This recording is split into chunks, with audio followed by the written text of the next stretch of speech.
doing a personal and communal writing practice. We have so many things to talk about. This is a gigantic topic, and we have 50 minutes to do it in. So we're very clearly not going to get through everything.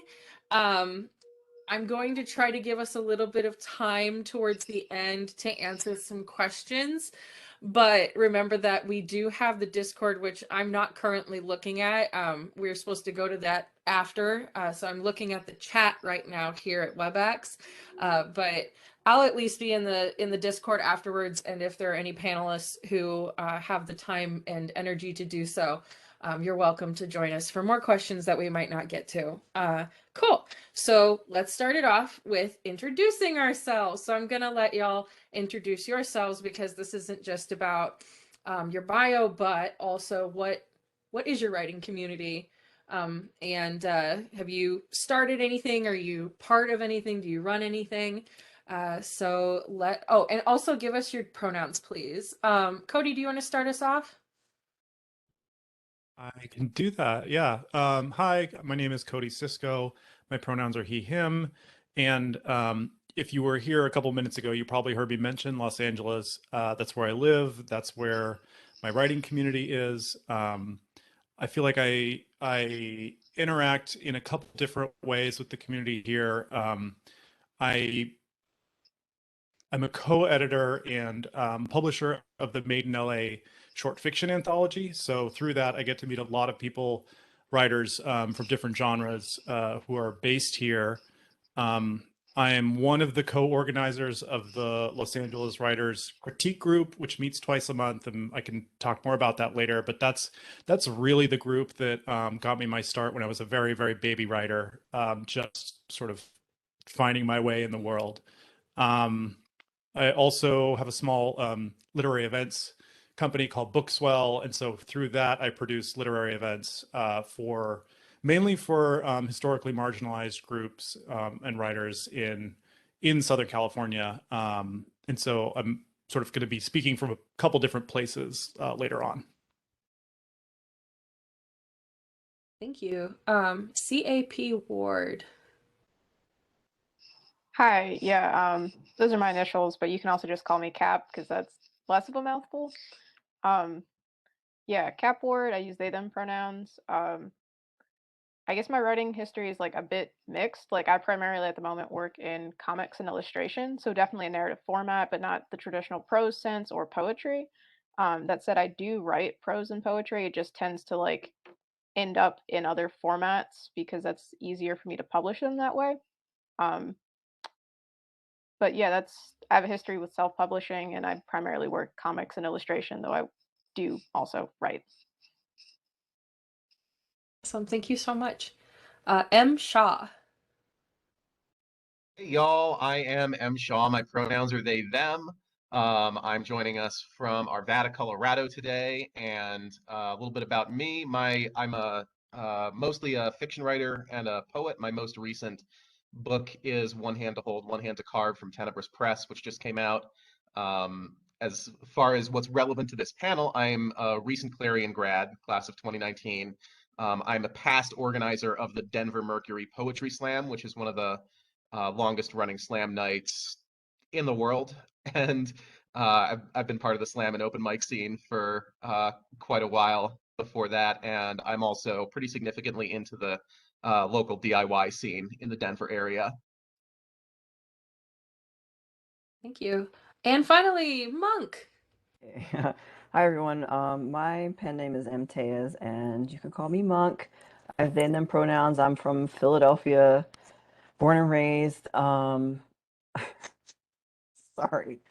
I will not go any further than that in that sentence. I'm from Philly, and I'm sort of like a like chronic self-publishing, like anti-imperial, sort of like anti-colonial bent, super non-binary bent type of like sci-fi fantasy writer. And I formed a collective with three other writers, Alex Smith, Raz Mashamani, and Rashida Phillips, who's also in Black Quantum Futurism Collective, which is kind of way big now, if anyone's heard of them.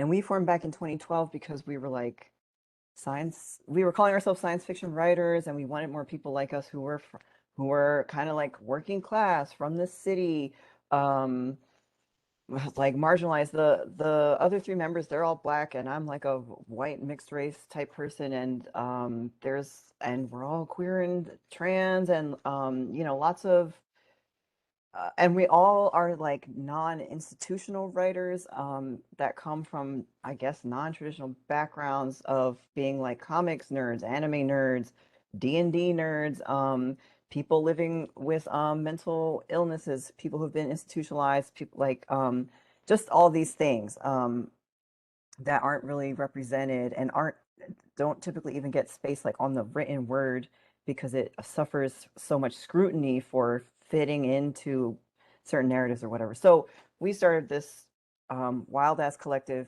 back then, and it sort of like ripped open a hole in the underground scene in Philadelphia, and in one of the underground scenes of Philadelphia because it's a big city. And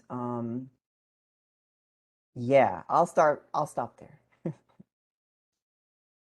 This panel is so cool. Um, Everybody's so impressive. So I'm JR Dawson. I'm going to be your moderator. I have a book coming out in summer 2023 from Tor called The First Bright Thing, and I've had some short stories in some magazines and stuff. And I started the Writers Guild at DePaul University. Currently run the Estes Park Writing Retreat, and have a like a small writing group with some of the people who I graduated Stone Coast with. Shout out to Stone Coast. All right, so let's get started. The first question that we have is, what does your community bring to you? How does it support and help you? And what is the purpose of finding a community? Why is it important to have one? And anyone can start that. Hey, Odin. Um, I'll just say like my experience with like forming communities has sort of been, this is easier to say because I'm like living in the city or whatever, but I'm like a child of the internet, of like the 1990s internet and the early 2000s internet before it was so image and video based and lots more text and sort of like friend based. We didn't have followers back then. And it was much more anonymous and all these things. So to me, community is like finding the people who are going to make you vibe, and make you like make the stuff that you want to make without inhibitions to like gas you up or whatever. Um, yeah, I'll start there. There's a lot of us. Yeah, Uh, I absolutely cannot undersell the importance of having community, which I say is someone who start like my pen name M Shaw came about because at the start of my career I was hiding my publications from my domestic abuser, um, and chose a name that is really hard to Google, um, and get any results from, and that was just kind of like me working, mostly in the dark for a few years until I decided to take a risk and start going to open mics in Columbus, Ohio, which is something that I got incredibly lucky on because I just kind of stumbled into uh, like a weekly um, open mic that was run by Hanif Abdurraqib before anyone knew who he was, and of course he's now like a National Book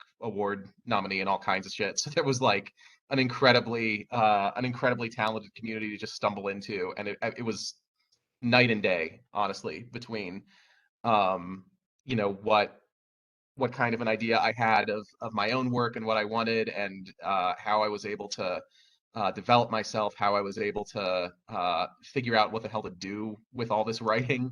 Um, and it's I have yet to dive into uh, a writing community that I didn't find in at least some way helpful.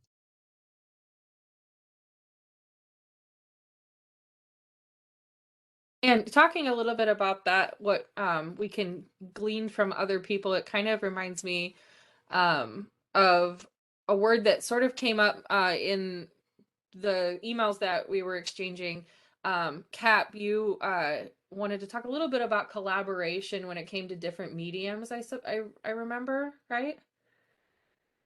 Yeah. So I'm part of a couple different communities, and like they aren't always traditional prose communities because I work in a bunch of different formats. But some friends that I made when I was a student, and then also some people that I just kind of just met in the area, we all are in a Discord community because now that people have graduated, they've scattered to the winds. But we're all working on different projects, and we tend to show each other what it is that we're working on, within limits because publishers are fiddly.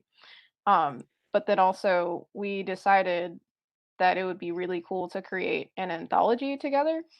And that's very much still in development, so I'm not going to be able to talk about it in great detail. But the gist of it is that we all designed the concept of a fantasy town together, and we're going to set different stories that might slightly deviate from that central genre a little bit, but it's still all set in the town, and we're all going to have like each other's characters cameoing in different stories. So that's something that we've been working on, and that's kind of just, I guess it's kind of a small publishing venture eventually, but it's also just we give each other feedback and fuel the creativity. It's really cool. Cody, did you have anything to say about what your community gives to you or collaboration in that community? Yeah, I think if I look back on kind of the arc of my career thus far, it's been kind of one of finding community and finding different groups where that I need at that moment. So, at the very early stages, it was like, hey, I don't know what the hell I'm doing. I've got this, like novel manuscript. Like, I need some help. Like, who can help me? Like, can I trade critiques? It was kind of that thing. And then um, after my first book came out, I was like, wait a minute, there's this whole other landscape to the publishing world that I don't know about, and I like want to find my like fellow travelers. And that's originally how Made in LA came about. We were a couple of indie writers who were just looking to show off our own fiction, and then we went to the Festival of Books. People kept coming up to our booth, and they were like, "Hey, are these stories set in LA?" And they weren't. And we were like, "No, sorry, like we can't promise that." But that planted the seed, and so the next year we put together the first volume of short fiction that drew from writers in LA about just the only requirement was really that it had to be fiction that showcased the city in some way. And that, I mean, every year that we go back, it's so surprising to me that there are so many people that are like hungry for these stories. And that was kind of a aha moment because um, being a writer can be so isolating, and you feel like you're on your own, and you're like, where do I go to find my people? And like I can go and be like, okay, well, over there are my queers, over here are my like LA lit folks, and like it can feel kind of fragmented in that way. But I think connecting with an audience is like another thing entirely, where you're like, oh, like we're all fans of the same stuff. And so like I might be a writer, you might be a reader, you might be a writer, I'm a reader, and they all kind of feed each other. So I guess the one word answer to your question is sustenance.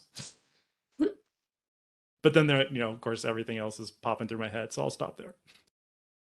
Yeah, I think that writing being an isolating thing is very true, and it's why we look for community and why I think community is so important. One reason why the Writers Guild started at DePaul is because there was no hub for writers who were just writing prose. Like there was the playwriting program, but when it came to poets and lit fic and popular fiction and like even the playwrights outside of playwriting, like where would we all meet? And so the Writers Guild gave us a place to meet, and that really led to friendships. So moving into friendship and those connections that we have, uh, as a writer, a lot of us are introverts, and it kind of sucks to make friends. I mean, once we find our people, it is really wonderful and it's a homecoming, but it's putting ourselves out there, especially in situations like conferences. How do introverts do the thing? Anybody have any advice? I'll say really briefly, yes, that's a challenge. And for me, it's it's almost like role playing. It's like, okay, I'm going to this conference. What is the role that I need to fulfill to like make it worthwhile for me, for everyone else? And that removes the awkward, it sets the goal, it like it gives me a path through, whereas otherwise it would be just like a bundle of nerves and anxiety. So from yeah, that's what I say. Yeah, I'm sort of like I'm like in terms of like going somewhere and being anxious about it, I do a lot of sort of like personal talking where it's like you're gonna have a nice time, you're going there for this, like you shouldn't be worried about it, or this, that, or the other. And then the other thing that I think about with being introverted is kind of more on like when I'm like trying to find like I live in an area where like a lot of my like people could come over on on a short notice, but a lot of those people who I'm friends with or who are my neighbors are like not good co-working companions, and all these people have been like, you want to co-work, you want to co-work, you want to write together, and then I'm like, yeah, sure, and then they'll be talking, they'll be doing this and like, and I'm like, what did I do to myself? So that's like sort of a thing. Ooh, and then this Dean in the chat is like, how do you deal with fragmentation in the groups? Mm. That is interesting. And the other thing about introversion to me is like I've kind of functioned a lot by putting the call out for things that I want to do, and then I come up with these like long. It's this, and this. I don't want this, and this. We're gonna have a date and a time, and like show up if you can, and those work out. Um, those types of like if you build it, they will come little mini things. But yeah. Oh, I'll respond to Dean's question as well because I am not an introvert. I am a misanthrope. I am energized by being around people. I just hate most of them. Um, and I have broken up with so many communities over the years over like that exact kind of like fragmentation. Um, and it's like it's been really hard and really painful every time it happens. But what it ultimately has come down to for me is that there's like 7.5 billion people or some shit. I can pick and choose. Like I think it's like especially when it comes to being a social outsider and being more of an introvert, we often get the impression that we somehow owe something to any community that is willing to welcome us, and that's just not the case. I mean, um, like if I've been part of um, a writers group where people are fat phobic, I'll just find the people I like from that group and build those connections separately. Or um, in the worst case, just cut and run, find a new group. The worst case scenario is that you're back to square one, where as opposed to just sitting around in this community that doesn't help you, that causes you no end of pain. Um, and there's local, there's internet, there's more fish in the sea than there are literal fish in the actual sea. It's kind of important to recognize that. That said, the slam poetry community is really great about pretty much everything, identity wise. So highly recommend there. Yeah, if I could just double down on what M. Shaw just said, yeah, there's absolutely no reason to have to stick around in a community that is not welcoming to you or welcoming to the people that you care about. Like a lot of the writing groups that I was in as a student were primarily based because we were all in the same class together, and like there were definitely some critiques where things were brought up that I just, whether or not you feel safe bringing it up, you have no reason to stay there if you don't need to be. So, yeah, you can absolutely build communities outside of that. Like some of the friends that I made in those writing classes were because we were one of like a small cluster of marginalized people who were like, yeah, so that doesn't fly. Not cool with it.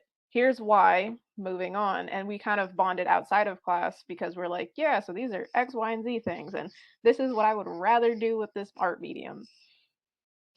And yeah, actually, that's a good amount of the people that I've made writing buddies with in the past. I think also just in general, learning appropriate boundaries with stuff. Like if you Mhm. do not need to get into the weeds about particular political opinions, then there maybe doesn't need to be a reason for you to be showing like all of your bigotry in public. Like not that people who are being bigoted tend to like have this kind of self-awareness, but like at least in online communities, think before you hit enter. Yeah. Yeah. Go ahead, Cody. Well, I would add to that for those communities that where you're, you know, you're in it and you're trying to help them improve or be inclusive. I think setting cultural norms is important. And so that's like stating up front what the values are in the beginning. And when things go off the rails, is fixing it. So we've had to, you know, kick people out occasionally who were making other members uncomfortable. And, you know, it was like we just had to do it. There was no, you know, you couldn't let this person, you know, continue to kind of haunt and intimidate people. So, you know, part of it is like, is the community leadership willing to do what it takes to keep everyone safe? And if that's not the case, then yeah, cut and run. Because, you know, it really, no one wants to be in that situation. And this other Regarding the question around how to go from acquaintances to a deeper writing community, that's really interesting. I think, you know, putting the invitation out there without expectations. One thing that's worked really well for, there's a group based here called Women Who Submit, which is all about like encouraging each other to submit to literary magazines. They do check-ins where they say, what are my accomplishments, what are my goals, and what are my needs? And so putting the needs out there tells everyone like, hey, I'm looking for this type of stuff or input or connection or, you know, avenue forward. And everyone, you know, when you're in a community that you love and that you're invested in, like you want to do the work, you want to help people. If someone's like, I need someone to beta read this, like, yeah, I want to do that for you. So, you know, part of it I think is being really clear about what your needs are, but also investing in those relationships so that it's not like, you know, you maybe were in that community for 3 years before you asked a big ask, right? And you've partnered or given back before that. So maybe give back before you want back. Yeah. Yeah, it's definitely an exchange. I wouldn't say an exchange of goods, but if somebody's beta reading for you, then you know you're gonna beta read for them or you're gonna do something, you know. We have to have each other's backs. And the people who we put in our corner need to be there for us. Like there's no reason to be putting up with any kind of shenanigan from anyone. This is you know our heart and soul. This is what we you know what we don't we're not doing it for the money. So I think that it's important to have people who you have a close bond with, who you work really well with, and who create a safe environment. Looking here, and then yeah, we are talking about the acquaintances to deeper writing community.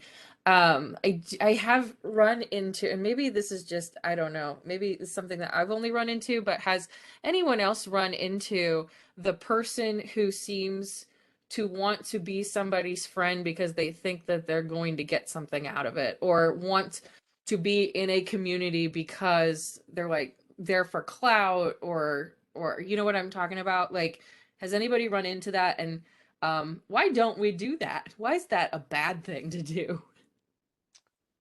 It's a bad look. Well, yeah, I'm like, that is, it's sort of like a bit like if you're doing that to somebody, you're not checking your own expectations actually, and you're not kind of like being aware of what you actually have control over, which is just your own actions and just your own words. And so the other person that you're seeking this stuff from is not gonna act how you like, I don't know, just like don't be you know, objectifying people. Like realize when you're objectifying people, or like you know, use your words too. It's like you can approach people and say like, hey, I'm looking for this, or I want this, which is hard to do. And something I was thinking about, how do you become a deeper writing, go from acquaintances to deeper writing Yeah. community? Something that popped up to me, maybe it's not quite this thing, is like attending other people's workshops. and attending other sort of writing events, like virtually. I went to a few of Alice Barkley Cat, this astrologer's like writing workshop, writing for this or that like workshop, and you just find a whole bunch of people in there, and then you can start messaging them, and stuff like that seems to happen, which is cool. Yeah, there's a lot to be said for just going out and making friends, and like when in doubt, tell someone something you like about their work, or like boost another person's work on social media, and it like sooner or later it all pays dividends. You know, most of the folks that have been the biggest help to me career wise are not people who I sought out for clout or because I thought they could do something for me. It was just, you know, we sort of grew up together in the scene, and we're not afraid to you know, tell each other what we liked, tell each other what we'd like to see more of, and criticize each other when it came to it. Can I say something else about like community also? Because like M. Shaw, you just said the word scene, which is like something I think is kind of important, is like community is a word that's overused at this point. Sort of whatever, we don't have enough time. But like it's I think it's important to like check out what's actually happening and being like, is it a community? Do all these people like each other? Do they all show up for each other? Are they all, is it a crew that like big ups only themselves and they don't pay attention to whatever? Or is it a scene of people who only are able to gather at a certain place? Is it a bunch of able-bodied people who like don't ever think that their event needs chairs? Or like, you know, the community, like I want to say like community, that phrase should be like serving you, like you're a part of it. Like Cap, you were kind of like going in about that earlier. So yeah, if people are throwing around community and then you're like, I don't feel like, what kind of community, like um you know, maybe it's something else, like a scene or a racket or a market or something like that. Yeah, that's a really important distinction. Um, because yeah, as a like the idea of having events without chairs is just wild to me. But besides the point, that's a tangent. Yeah, no, like there is a difference between a community and a scene because people can work in similar methods or formats or with similar themes, but not actually like know each other as people. And I think that's kind of a big difference. And like online, or at least in online community spaces, that's a bit easier to tell. Like, obviously, if it's a group of 15 people where you're all talking and swapping work and giving feedback, then yeah, that's easier to call that a community because, like, if it's 15 people, you're guaranteed to know at least most of them. And if you're sticking around in this group, you're clearly clicking with them enough to be there. But when you have like servers, like I've joined a lot of communities on Discord, sometimes the servers have like thousands of people, which gets a bit more difficult to call a community because it's really just a large assortment of chat rooms. And it can be a great way to meet people, but it's not always the best spot to share your work and expect the kind of detailed feedback that you might need for growth.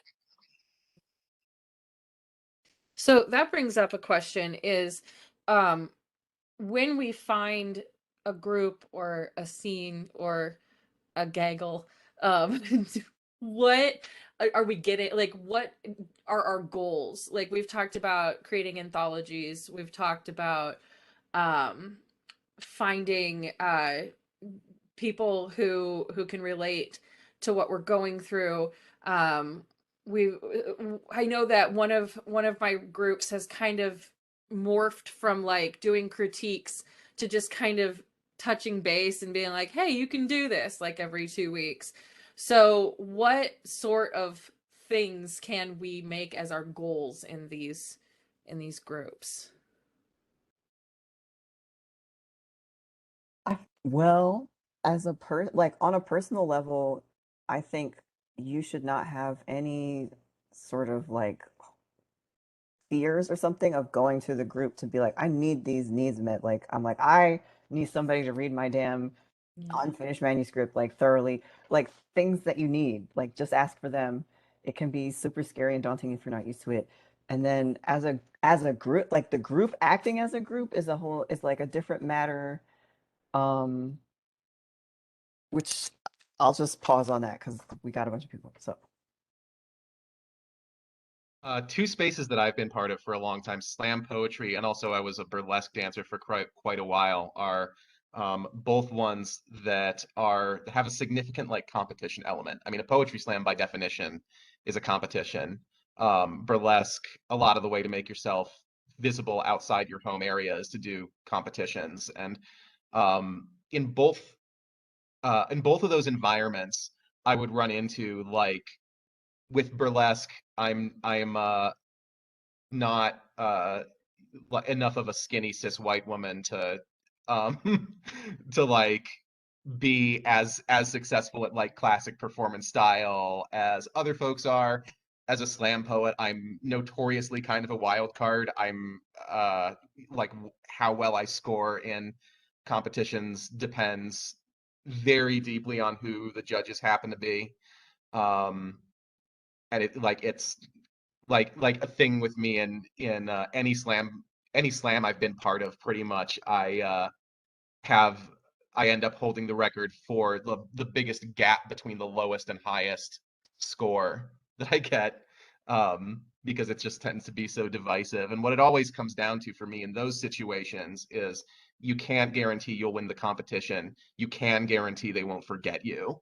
And that's something that's ultimately worked really well, when it comes to like what am I looking to get out of this community. It really forces me to think about what is what is a solvable problem, what is um a goal that I can achieve under my own power versus like what can I only achieve with the help of someone else or with the luck of the trade wins or whatever. And finding that focus, I think, is really important to figuring out what you can get out of the community. Cap or Cody, did you want to speak on that?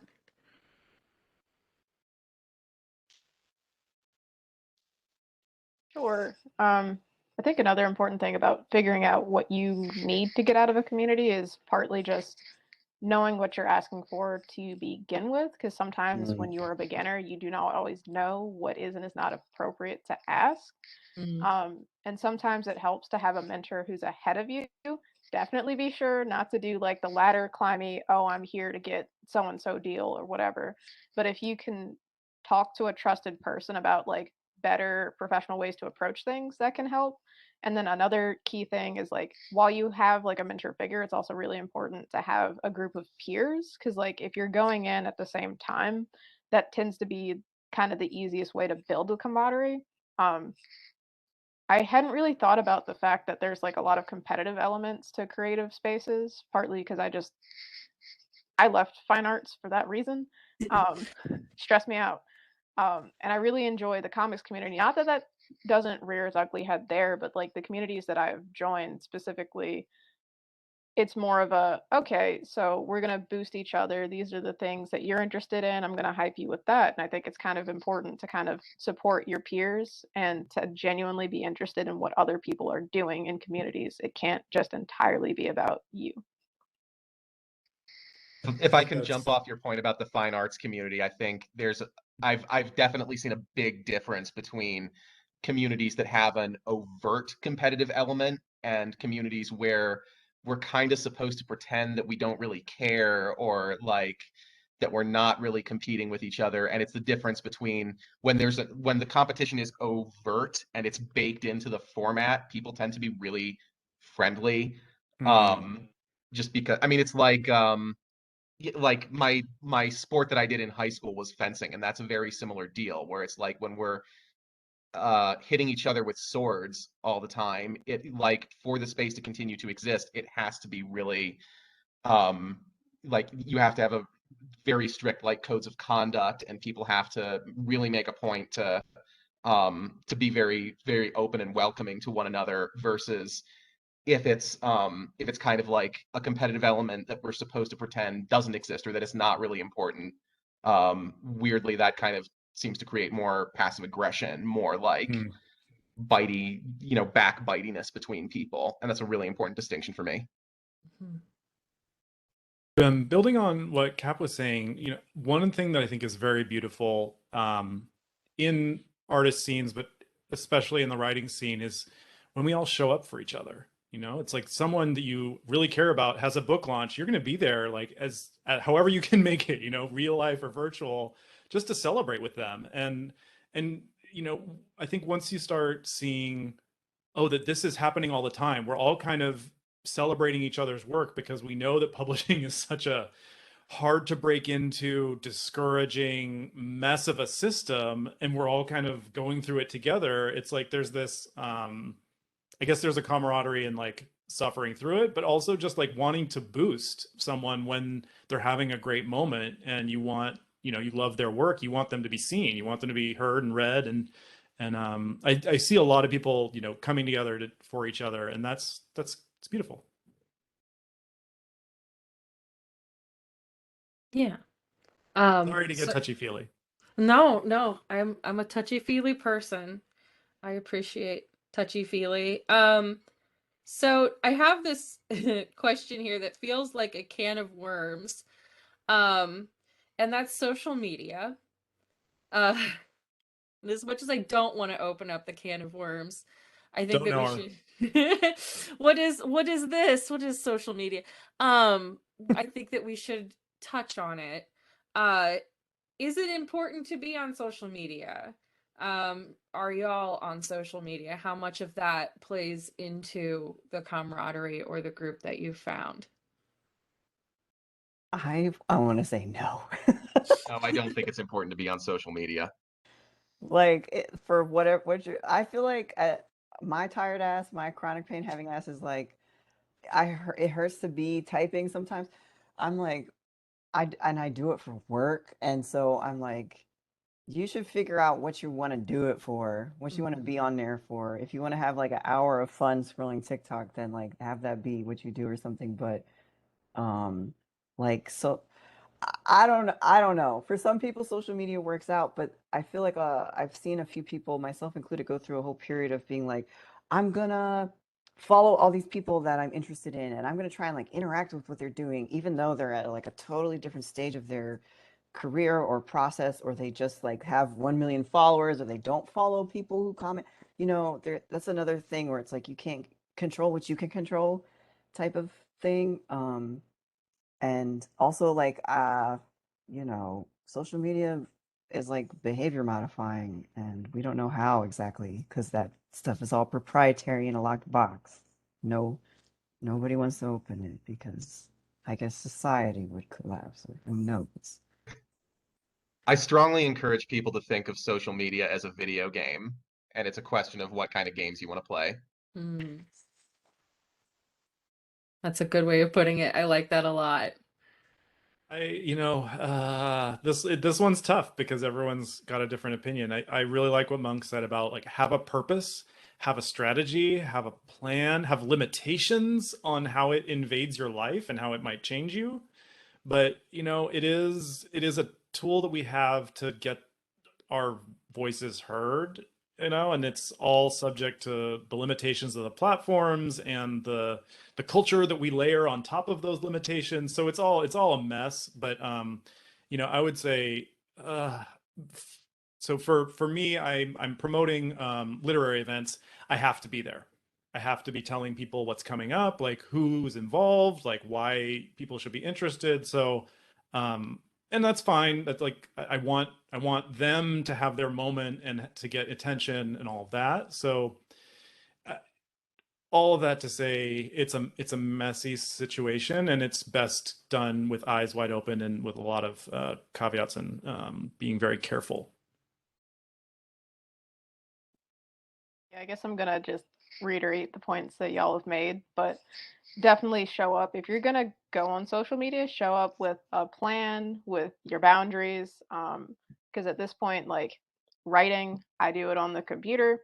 My art is also digital, and then I also have a day job because money, and that is also computer stuff. And at this point, screens are not fun. Like, well, I play video games sometimes, Yeah. but like socializing is difficult on the computer because like a lot of my communities are digital, but like in general, digital community and social media are ideally very separate for me as a rule, and it kind of saves a lot of stress for me because you don't have to follow up on notifications. It's also just, yeah, as Monk mentioned, social media does alter your brain, and we don't fully understand that. And I think if you're not using it as a tool, it is using you, which is a bit hazardous. Amen. These are all very good points. I'm just thinking of the month that I attempted to TikTok, and ooh, I was not meant for TikTok. I was meant for my little private Facebook. If you ever want to see any cringy TikToks, just head on over there. That was a very productive roundtable on social media, so thank you. Y'all are amazing. I've got one more question for us before we might have a little bit of time for a couple of more questions. If you have not been watching the chat, there has been a lot of good conversation in the chat, including from our panelists. So I not suggest, but yes, you should go look at the chat too if you haven't. My last question that I have is, especially for those who are watching who maybe this is their first conference or their second conference and they're just starting out. What can we do today at this conference or the conferences we may be going in the next year, if we're just starting to kind of enter the scene in order to connect with people? Ooh, I don't know.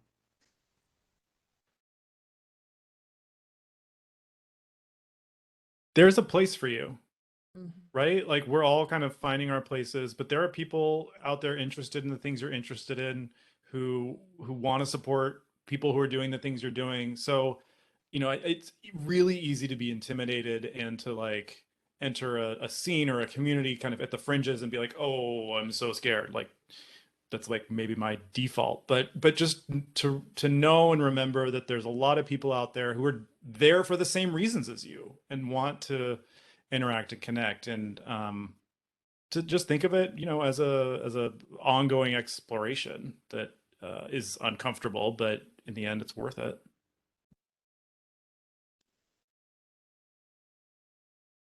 Yeah, this is And making watch out for like the baddies. What baddies are at conventions? I haven't been to many, so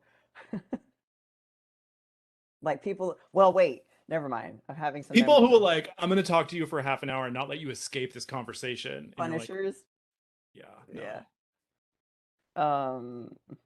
Shoot, I had something that So, left. I Yeah, like I just echo what I said earlier about, you know, when in doubt, you know, pay someone an earnest compliment or tell someone, you know, it's one of my first convention experiences was when World Fantasy was held in my hometown, and I snuck in and found Gene Wolfe and said, "Can I shake your hand?" And he said yes, and I said, "Your work's meant a great deal to me." And he said, "Thank you," and I said, "Thank you," and that was it. I felt like I got a lot out of that convention. I mean, despite the fact that I wasn't really supposed to be there.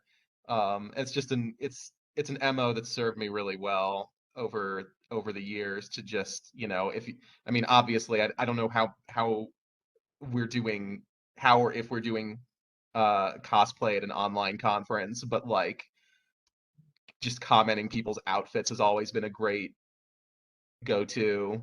Flattery will get you everywhere, especially with people like me who are unashamedly vain assholes. So, you know, take a shot. Ooh. Kind word method definitely works. Like, admittedly, my social cue understanding is hit or miss. But like, it's very hard for me to fake being genuinely interested in something.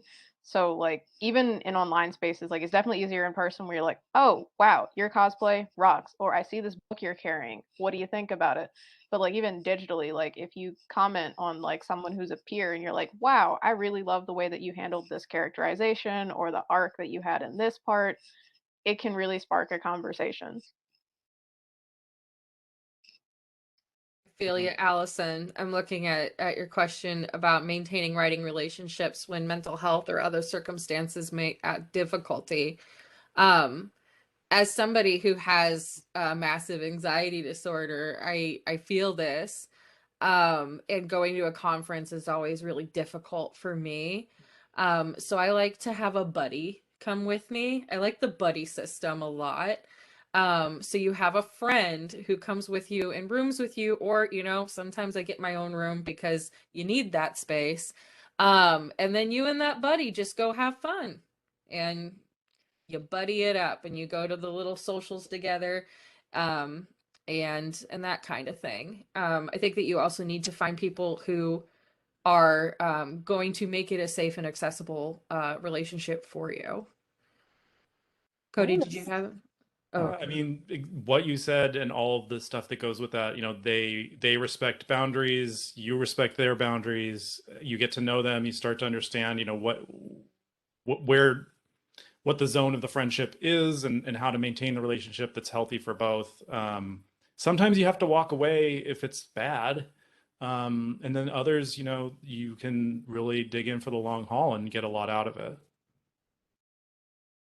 I wanted to say to Allison's point or like question that something that I kind of need to be around is like a very low stakes, um, almost like no production, like refusal level.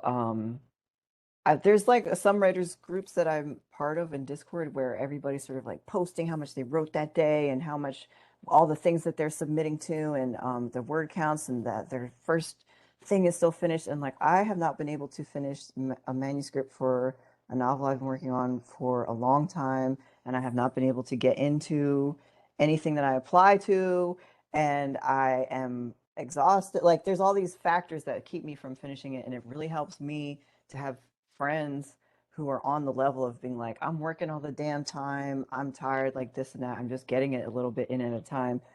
Um, so sort of like, you know, people who are at the same level of like capacity or a similar capacity as you might be like good to seek out or whatnot. But that's just my 2 cents. Definitely helps once you're already in a space to do your best to cultivate the kind of that kind of like openness and the kind of atmosphere that you need as someone with accessibility issues, which like for me that's CPTSD, which doesn't come into play quite as often in the writing community. But I mean the benefits of that are of course, you know, moving any community that you're part of more in the direction of inclusivity and accessibility, and also making it clear much more quickly if they're going to be resistant to that, and if it's maybe time to start more aggressively pushing for that kind of change, or to look for some kind of exit strategy, maybe to find a new group to be part of. sure. Okay, well, it is 8:48. Does anybody well, actually, we should probably tell everybody where to find you. That sounded weird. But what do you have coming out? Is there anything exciting that's that we can look out for? Do you have a Twitter handle that you want to share? Monk, would you like to start? Sure. You can find my copious amount of self-published work and audio work, sort of like interesting workshops that I've done around things like smut writing, desire writing, and like anti-colonial, anti-imperial type sci-fi fantasy stories that are like a little trashy, a little smutty, a little hopeful, at cyborgmemoirs.com. And you can follow me on the socials at cyborgmemoirs. Yeah. And do you want to add that to the chat while we scoot along to M. Shaw? Yeah, I just posted my Twitter handle and my website in the chat, so those are both pretty useful. Shaw Will Suffice is also my handle on Instagram, but I really only post cat photos. So if you want to see cat photos, great. If you want to talk about writing, use one of the others. But yeah, my new book is One Hand to Hold, One Hand to Carve. It's a body horror mental health romance type situation. So check that out. I also have a really neat collaboration with Jamie Walls, which at this point I can say confidently that it's going to be coming out somewhere in the near future. We're still deciding where. Um, but yeah, look out for that. Cap. So most of my web presence is art related because that's like I work in comics. But yeah, my website is artseaward.com, and then my online handles are Sevara, Cevarra, and I'll also be posting links in the Discord if y'all want to find this later. And Cody. Yes. So I yesterday with a friend of mine launched a podcast called Thirsty for Eurovision. It's a celebration of queerness, theatricality, and drama in the Eurovision Song Contest. So that's for if you're interested. But in Writing Land, the Made in LA anthology, Volume 4, Beyond the Precipice, comes out May 1st. So we're doing a little bit of a debut at the Festival of Books in 2 weeks, but on May 1st it becomes more widely available. And if you've ever wanted to read stories that have a big LA setting, that's a great place to read them. My own stuff is queer, cyberpunk, alternate history. I'm working on a re-release of the first book, so I'm not really like sending people to it because it's going to be so much better after I finish revising it. But yeah, if you find me on Twitter or via the internet, however you do, at some point I'll be really loud about that re-release. And I've put my Twitter handle and my website in the chat. It's J_R_Dawson on Twitter. If you want more information about the upcoming book and anything else. Thank you so much. We're 2 minutes over time. If everybody has the spoons and forks to head to the Discord, we'll see you over there. If not, thank you so much for being on the panel. Thank you, Y'all Jen. were amazing. Bye, everyone.